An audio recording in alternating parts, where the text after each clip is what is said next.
Welcome you to this fantastic event that we've been working on the last several months, to the Are We Ready Forum. Now, this is an evening during which you will take the first steps toward making sure that your community's stormwater infrastructure can handle the extreme weather events associated with climate change. Now, as I said, I'm Telly Mamayak with the Minnehaha Creek Watershed District, and we're working in partnership with Antioch University, New England, Synthetic International, Stratus Consulting, the University of Minnesota, and the cities of Minneapolis and Victoria on this new study on adapting stormwater management to our changing weather.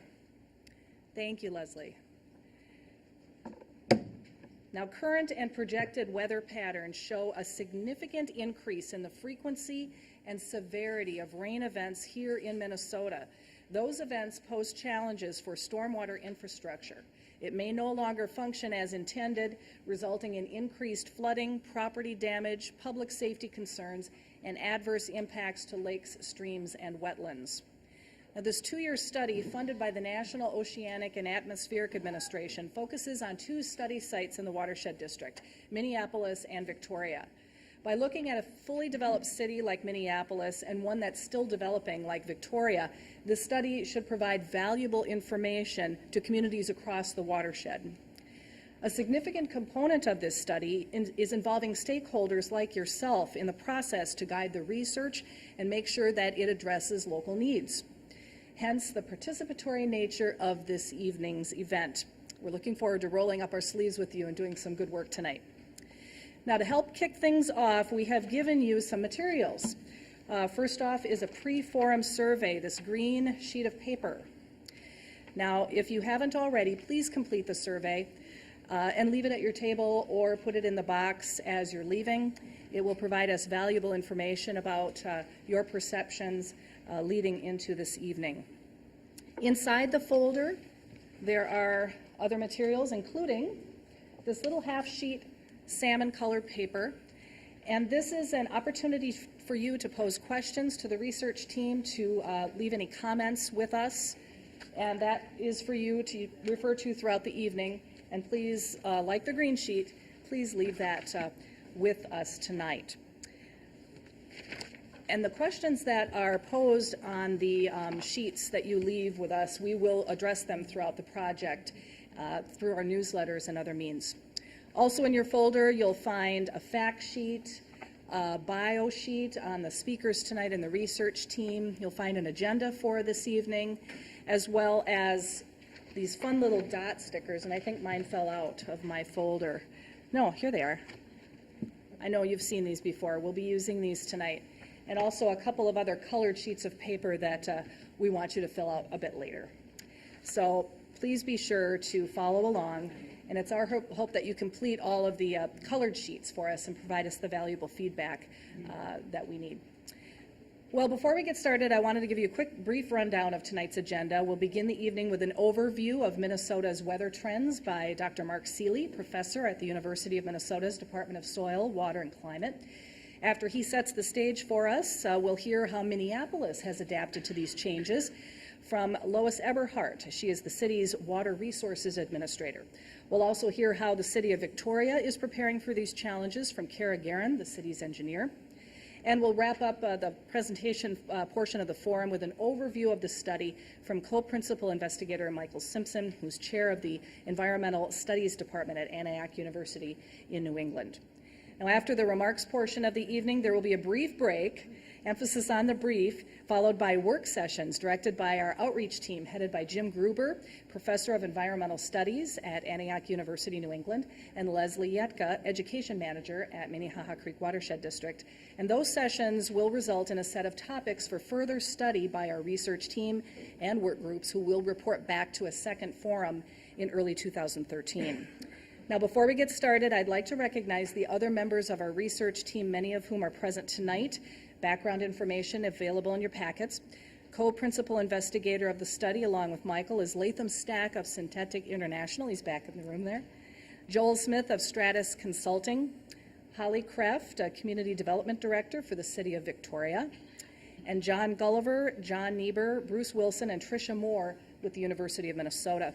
Also, a special thank you to Mallory Anderson of Minnehaha Creek Watershed District, Anna Harris and Jason Rhodes of Antioch University, New England for their outreach support, and Trevor Bourne of the Watershed District for documenting this evening in photographs.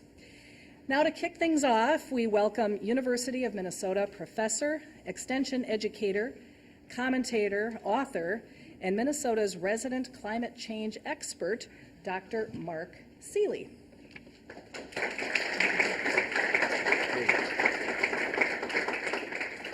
Thank you. Well, thank you for inviting me to this. Thank you for inviting me to this tonight. And I've got about 15 minutes to take you through some sort of ground-setting data and examples here. And so for that reason, I'm not going to tell you what Ole and Lena did today. But I will try to provide some background and set some major points. By the way, the major points I'm making tonight are not mine alone. I speak for most of the climatologists in our Western Great Lakes region in terms of letting you know, intentionally letting you know, that we're all pretty much on the same page when it comes to these climate data trends, what we're seeing in terms of behavior of the climate in the Western Great Lakes states. So I want you to know that up front. This isn't just my view. Although a lot of the material that I will present to you comes from my book, Minnesota Weather Almanac, which is a 200-year history of Minnesota's weather, as well as the rich and diverse databases from our Minnesota State Climatology Office. The concentration for tonight is probably going to be on the moisture elements of our climate, so therefore that's where I'm going to concentrate my remarks. Virtually all the NOAA analysis of the cooperative observer data sets in our country point to a general quantity shift upward in terms of the trend of precipitation. Many places in our country where the upward trend is rather significant in terms of the quantity of annual precipitation that's measured. Here in Minnesota is an example of the compiled data or the pooled data from all our precipitation observers year by year. You can see that here's the 75th percentile line, the dotted line across the top part of the distribution here. And you can see that in our lifetime, there is a dominance of years that, in terms of the pooled data from our state, are all above the 75th percentile. And perhaps most notably, right at the end of the graph here, the first time, at least in our measurement record here in Minnesota, that we've averaged over 34 inches of annual precipitation. Here's a trend analysis using what we call the National Weather Service 30-year normals, calculations of what the National Weather Service uses for averages. And this is maybe an oversimplified depiction, but it nevertheless conveys an important point. 1891 to 1920, we see, for example, the region geographically of the state where an average of 30 inches or greater of precipitation occurred was down here in the southeasternmost counties. Diminished further by 1921 to 1950. Of course, that era included the Dust Bowl era of the 30s, but you'll see that geographically this area shrunk considerably. And then 1951 to 1980 expanded again, and then magnificently expanded in the recent normals calculations.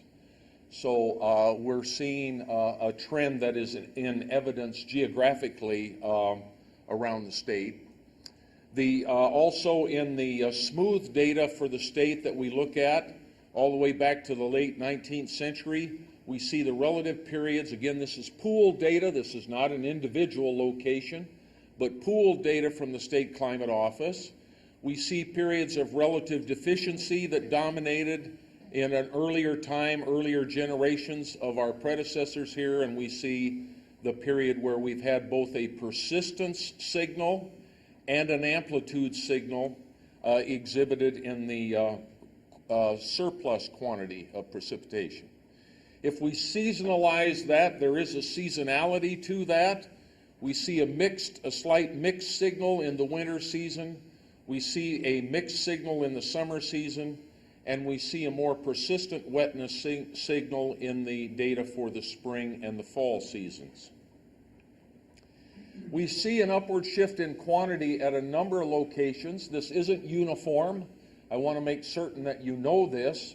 Not every observation site in the state of Minnesota has seen a positive or upward shift in the quantity of precipitation across the decades, but many have. And many have seen a quantity shift upward that is rather significant statistically in the context of their normal variability.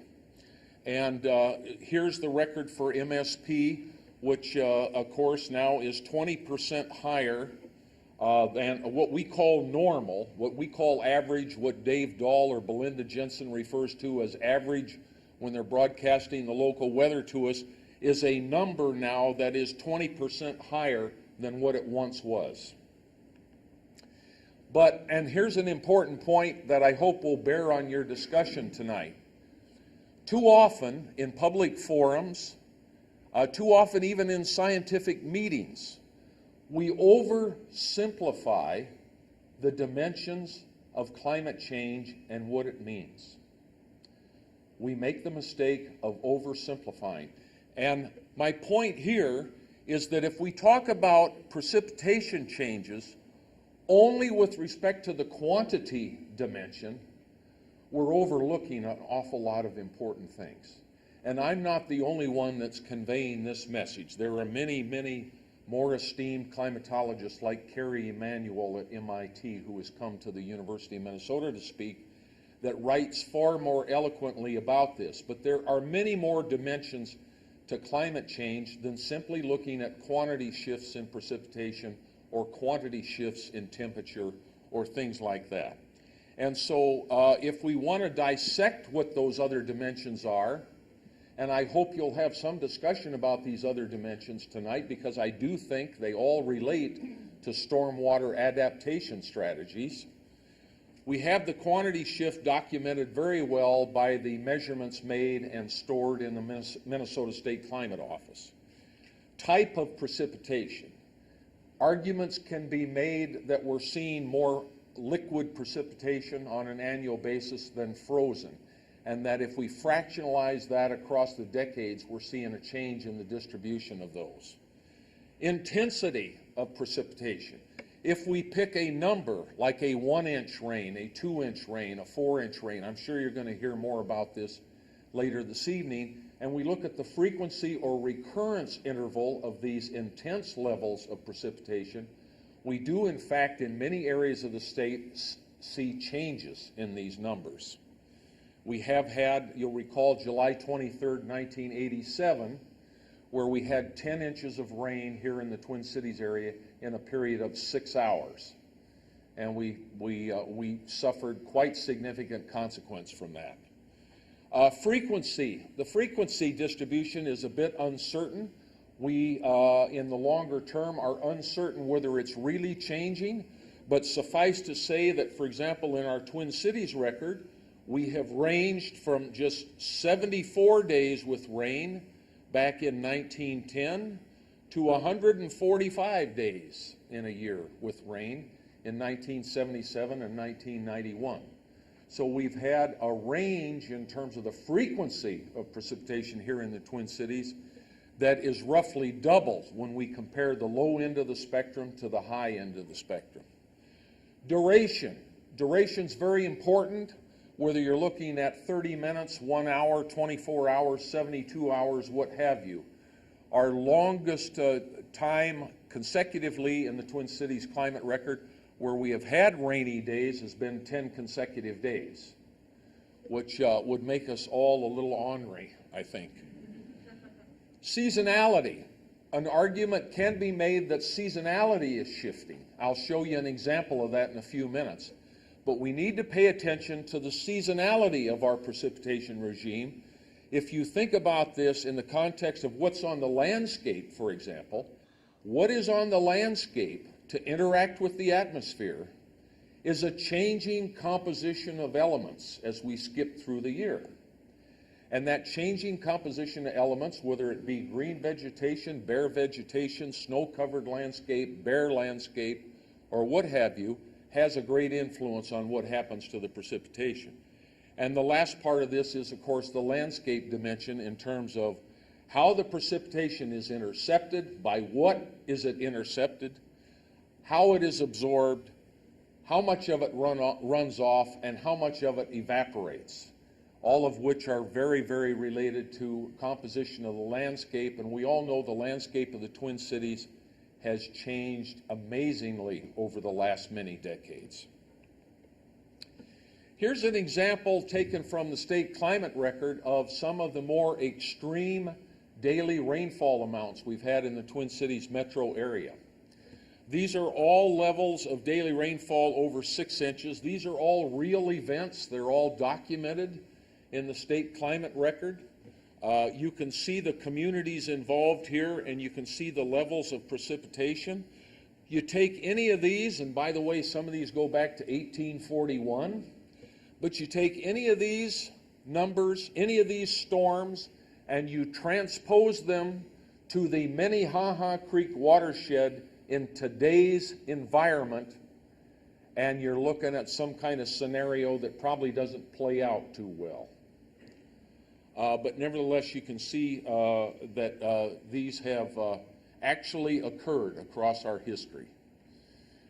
Embedded in the precipitation signal is a change in the character of that precipitation, and this has been written about in the last 10 years. I think there's been numerous research papers about this. And the most simple way I can think of to state this is, once upon a time, a certain fraction of our annual precipitation came from thunderstorms. Thunderstorms accounted for a certain fraction of our annual average precipitation. That fraction is growing. That fraction is getting bigger. The thunderstorm contribution to what we get annually in Minnesota is getting bigger. It's not just us in isolation. The NOAA scientists that have studied the character of precipitation have well documented. In fact, I might even go further than the NOAA scientists. The Intergovernmental Panel climate scientists have gone even further to document that there are regions of the world where this character change is in play as well. And a larger and larger fraction of annual precipitation is coming from thunderstorms. Thunderstorms infer two problematic dimensions to climate study. Thunderstorm rainfall is spatially highly variable, hugely variable. The distinction between what point A and point B gets can be enormous, can be an enormous number. The other dimension with thunderstorm character is you get too much too fast. And whatever the composition of your landscape is, more often than not, it has trouble handling that type of precipitation. So it's problematic to contemplate then that a larger fraction of our annual precipitation is represented in this thunderstorm character. Here's a list of the last 18 growing seasons, May through September, when we have the lion's share of our thunderstorms in the state of Minnesota. And by the way, we have anywhere from 30 to 60 thunderstorm days per year across the state, depending on where you are. And what I've highlighted over here with the asterisk is simply that 12 of these 18 years, regardless of where they lie in the historical distribution, regardless of where they are in the quantity distribution, 12 of these 18 years have had flash floods, damaging flash floods prevail. That's not always been the same part of the state. Granted, we all know that. It moves around. But somewhere in the state has been hammered by a consequential flash flood in 12 of these last 18 May through September periods. If we look at recurrence calculations for levels of rainfall, and again, I don't want to overstep my point here, but I think this will be discussed a bit further. We could look at 2-inch, 4-inch, 6-inch rains, whatever. In fact, the National Weather Service is currently redoing all the data for us. The date of distribution of their new analysis keeps getting pushed back. So hopefully by this time next year, we'll have new numbers. But our preliminary calculations show that once upon a time, the 2-inch thunderstorm rain was about a once per year recurrence interval at a number of climate stations in Minnesota, and that in the last 2 decades, we're generating numbers that exceed that. Some exceed that rather profoundly, and some are maybe 150% of that. And then also note the levels of daily precipitation that have occurred, including the all-time state record at Hoka, just not even 5 years ago, that was back on August 19th, 2007, when the observer there logged 15.1 inches in his rain gauge from a thunderstorm. In fact, our former state climatologist, Jim Zandlow, who retired last fall, had done an analysis of recurrence of intense thunderstorms prior to his departure from the state. And Jim's analysis here showed that this is not the metro area, but it's not that far from us, south central and southeastern Minnesota, that since September of 2004, there have been 3 1,000-year rainfalls in south central and southeastern Minnesota. So the math of that doesn't work out very well. And all of these were rather devastating. I'd also like to point out, because this gets into the seasonality shift I was talking about, which is another important feature. I'd like to point out the dates on these. September 14-15, August 18-20, and September 22-23. Kind of late in the year for this kind of thing. And of course, that level of precipitation, the 10-inch, the 12-inch, the 13-inch, the 15-inch rain can be extremely devastating, and a very short response time to that. Now, I'd also like to have you think about what goes around comes around. What we measure in climate, we've learned the lessons over the years that what goes around comes around. I don't know if you're familiar with western Minnesota. Here's the Pomme de Terre River watershed in western Minnesota out near the Thumb where Big Stone County is, and here's the Chippewa watershed. The famous Wright flood of July 17 through 19, documented in my book back in 1867, deposited 30 to 36 inches of rainfall on these 2 watersheds. Transpose a 30-inch rainfall to the Twin Cities metro area. There are limits to what we can do. We need to recognize somewhere along the line there are limits to what we can do. This caused the Chippewa River to go 4 miles wide. It raised the level of the Mississippi River by 12 feet. By the way, for any hydrologists in the room, that's the largest 24-hour rise ever measured on the upper Mississippi River, was a consequence of this storm, and it sent 35 million logs over St. Anthony Falls. Because back in the post-Civil War era, of course, we were harvesting timber for the lumber trade. The seasonality shift looks like this, and this is thanks to my friend Greg Spoden, who's here from the State Climate Office. Once upon a time, your grandmas and grandpas, your mothers and fathers, earlier generations of Minnesotans, the single greatest 24-hour rainfall event of the year would fall in May, June, or July. This is validated by our Minnesota state climate history. May, June, or July traditionally brought us our largest 24-hour rainfall. In the modern era, we're seeing a shift towards lateness here. We're seeing a dominant frequency distribution in August, pretty strong in September, and we've even had Octobers that have brought us our single most intense thunderstorm rainfall. So we're shifting a little bit later on the calendar. We're not the only ones seeing that. So I'm going to stop there because the other remarks I have are probably embedded in some other, I don't think I have any, let me just check here. Oh, that's the famous August 2007 storm. And you'll see that we also set a monthly record at HOCA. We had almost 24 inches of precipitation in August 2007. And there's response, the hydrographs in some of the watersheds in southeast to that intense storm, the Root River, the Zumbro, and the Cannon River. So the dimensions of climate change are too often oversimplified. When you're considering a watershed management strategy or an adaptation strategy to how the climate is changing, and by the way, the climate is changing. The climate is changing in terms of some measurements of climate in unprecedented fashion.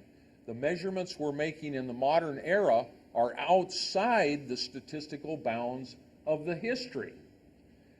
On the other hand, there are some climate attributes that we are measuring that clearly are still within the statistical bounds of that climate measurement, but we haven't seen them for 120 years. Okay, so when we talk about climate trends in Minnesota, we have two animals to consider. We have one that is a statistical measurement outside the bounds of history. We haven't measured it before. We've only measured it in our lifetime. We also have certain parameters we're measuring that are within the bounds of measurement history. They're within our 150-year history, but we haven't seen them for 120 years. Bear in mind our infrastructure, how we live in Minnesota, is pretty much defined by what's happened to us in the past. We've pretty much adapted our electric utility grid, our water supply system, our transportation system, our public health system. Important point, we've pretty much adapted all that infrastructure to suit how the climate's treated us in the past.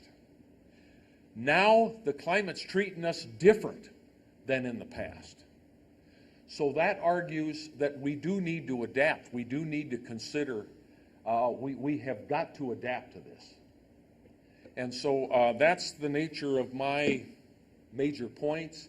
There's a whole bunch of other things changing, but I wanted to concentrate on precipitation. So I think that's going to be the general theme. So I hope that's okay.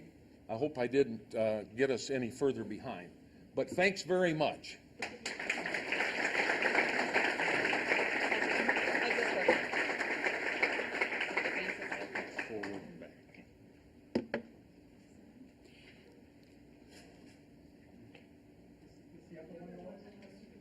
This one instead? Not that one. Okay. Two microphones. Can you hear me through the mic? Okay. My name is Lois Everhart. I'm with the City of Minneapolis. I'm in the Public Works Department. And I'd like to... Okay, Lois Everhart, City of Minneapolis, Public Works Department.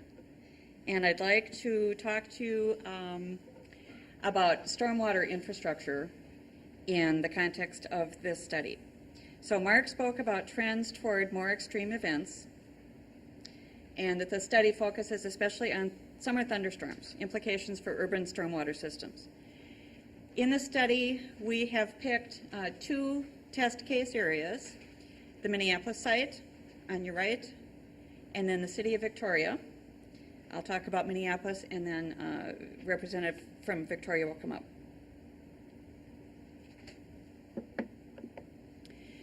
So when we think of flooding, often we're thinking about spring floods after snow melt, when the rivers and streams overtop their banks. But this project is especially focused on these summer thunderstorms, when after heavy rainfall events, the water rises over the 6-inch curb, over the boulevard, over the sidewalk, and occasionally enters homes and businesses through window wells or across thresholds. So as in this picture, you can see the low area on the street adjoining another street that's higher. So often these are low areas that the underground stormwater infrastructure needs time to catch up until it can discharge to the receiving water body. This photo is from 1960 at the corner of 26th and Emerson. This area drains to Lake of the Isles in Minneapolis. The outline here is the city of Minneapolis, and then the outlined area in blue is the study area for this project. On this map, I don't have a pointer, but we have Shingle Creek. Well, we've got the Mississippi River crossing almost diagonally, then Shingle Creek on the north, Bassett Creek almost halfway through, and then Minnehaha Creek across the south. We have many receiving water bodies. These lakes all have outfalls. And these colored polygons are what we call the pipe sheds. And we call them that because each has pipes underground that drain to a single outfall. Those pipes might be small, upper left corner, very large, upper right corner, and we have a number of stormwater tunnels about 80 feet underground. And I added a cartoon character in case you can't see the real people standing there. That's a photo from 1938 in a tunnel that was being constructed at the time under Hennepin Avenue at 6th Street.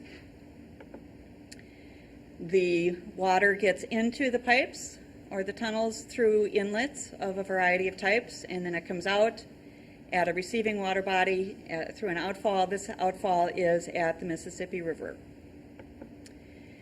Now zooming into that pipe shed, it drains to one point in Lake Hiawatha.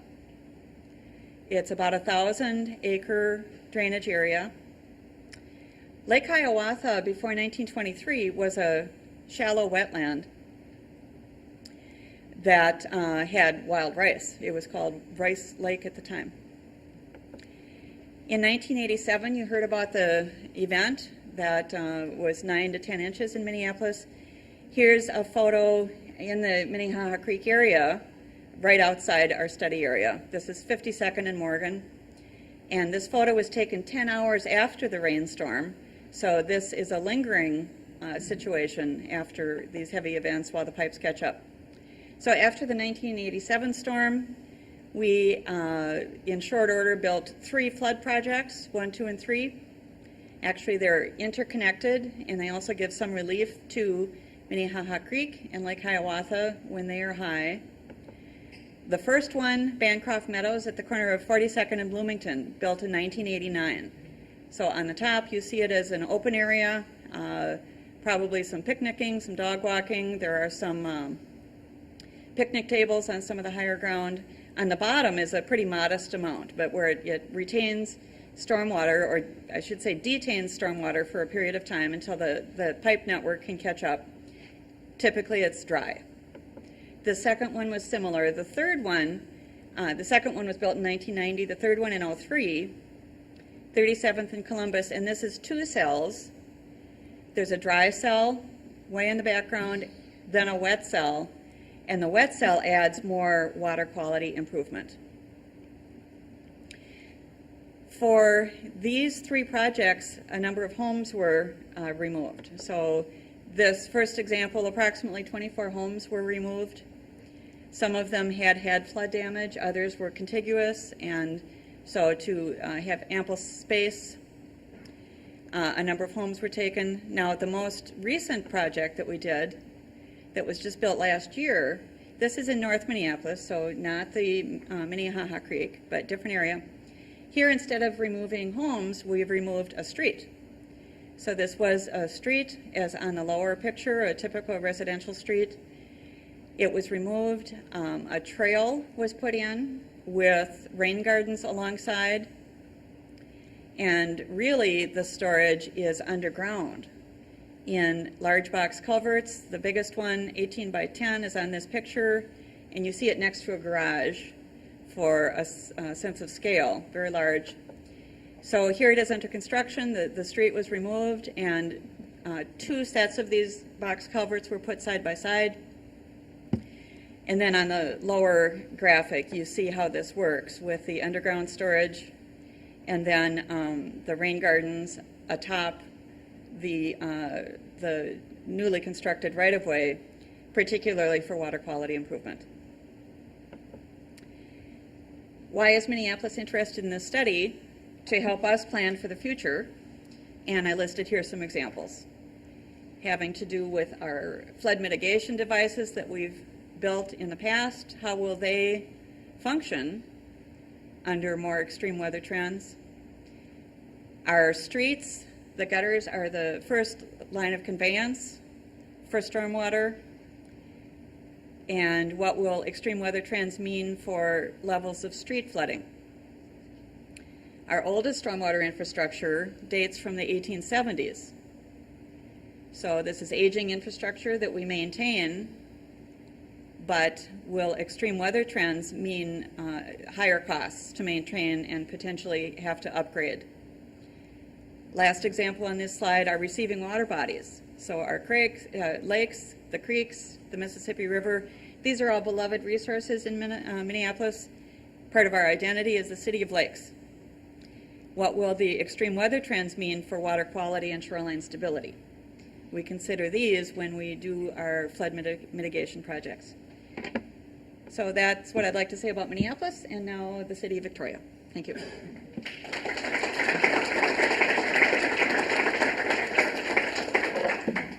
Okay, hopefully you can hear me. I'm Kara Guerin. I'm the city engineer for the city of Victoria, and I'm going to keep this relatively brief to keep us moving along here. What I wanted to do was just kind of provide some context to the differences in the study areas between what's happening in the study area that was just covered in Minneapolis versus Victoria. I would assume most of you are familiar with the city of Minneapolis, but not necessarily the city of Victoria. It is located on the upstream end of the watershed, and it is out past Chaska and Chanhassen, way out to the west. So just some background on our city of lakes and parks. Our current population is 7,300.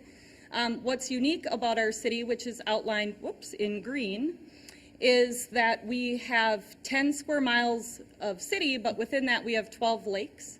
22% of our city is parkland, and 15% of our community is water. So that's unique. What's also unique is that we're a growing city. So if you look at our population history, particularly over the last 10 years, we've had significant population growth. But when you look at our projections moving forward, based on our last comprehensive plan update, our projection for 2030 was 28,000, which would make us the largest city in Carver County. So we're very busy building new infrastructure to accommodate growth. This is probably the biggest thing that we deal with in our community. And as the city of Lakes and Parks, we value our natural resources. So we're always looking for ways to strike a balance between that growth and new population, and then also protecting the environment. Our stormwater management system, and I'll see if I can make the pointer work. So our existing city boundary is this red line. We have an orderly annexation agreement in place with the city, with Laketown Township. So by 2030, this dashed line would be our new boundary, and our ultimate boundary is this red line on the outside. Within our current city limits, we already have 70 plus stormwater ponds that we're responsible to maintain. So as we look to move into this area for growth, what our goal in participating in this study is, we don't want to end up like Minneapolis ended up, where after the fact they're having to go back in and do the large projects that Lois described. We want to build a system that can accommodate the future, not just the history like Mr. Seeley was referencing. We do also have a lot of impaired waters in our community, so that is another area of focus for us to deal with. One of our biggest challenges, though, as we figure out how to do all of this, is being a small community. We don't have anywhere near the staff that the city of Minneapolis has, or the resources to accomplish the goals that we have. So our current city staff consists of 18 full-time employees, and we have 7 in our Public Works Department that's responsible for the maintenance of all of our parks and all of our city infrastructure. So we certainly have our hands full in dealing with those things. We do our best to stay on top of our maintenance and then work together with our partners to figure out how to build our system going forward. Our biggest challenge as of late has been a little friend here, a beaver, who keeps tackling one of our stormwater ponds. So we have an ongoing battle with the beavers to try to trap them and relocate them to Minneapolis. With that, that's all I have. Thank you very much.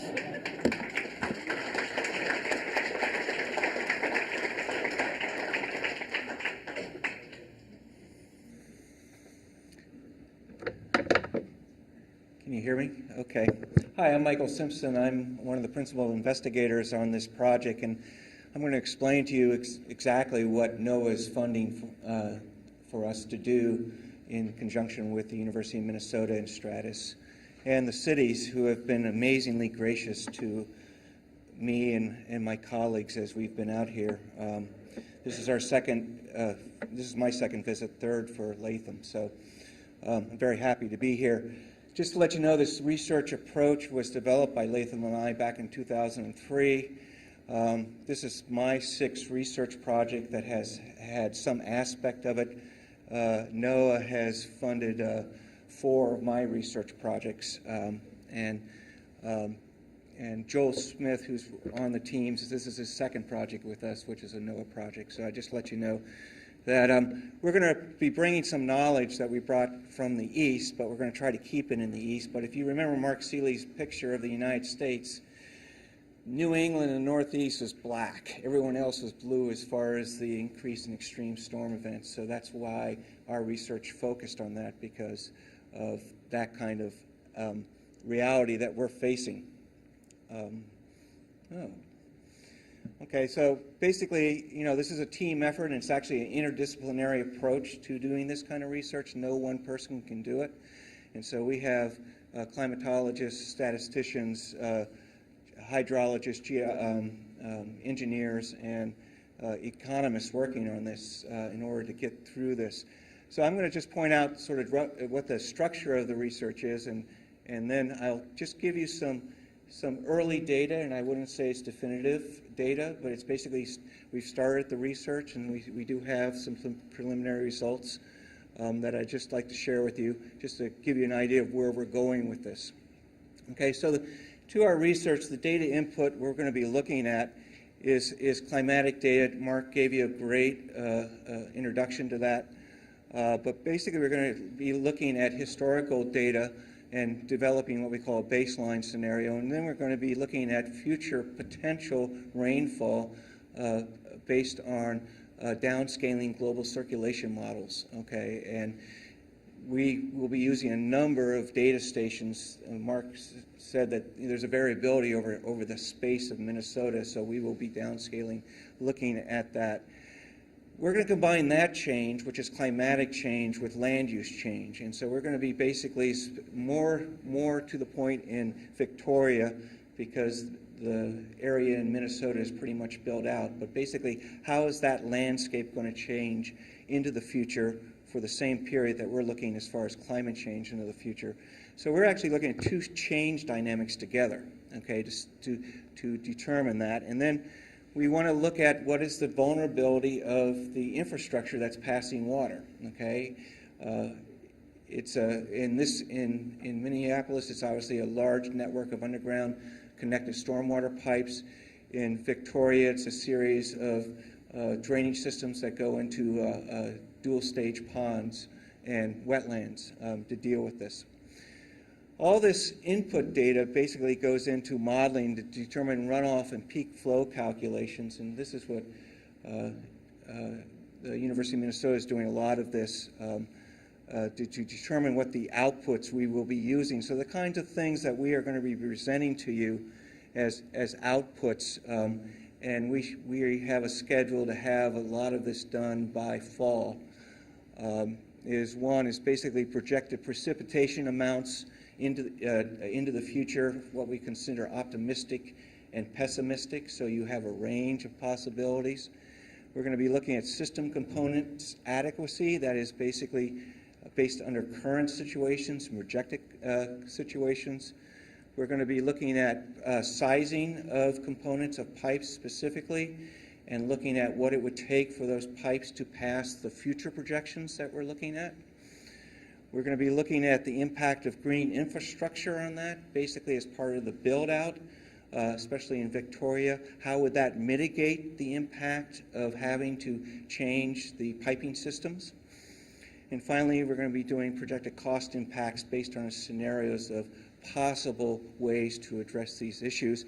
And what those possible ways are actually going to be coming in part out of what you're going to be doing as citizens, sort of bringing your ideas to the table.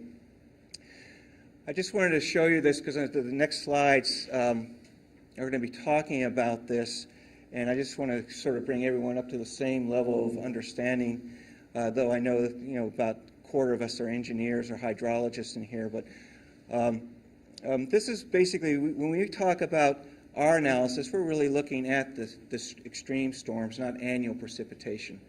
And so when we talk about that, as Mark said, we talk about recurrence intervals or return periods. And I think most of you sort of have that when you think about floods in the 100-year floodplain. So if you take a 100-year storm, okay, and if a 100-year storm produces 6 inches of rain, okay, what that means is that in any one year, there's a 1% chance of that amount of rain to occur. So a 100-year storm has a 1% chance of occurring in any one year.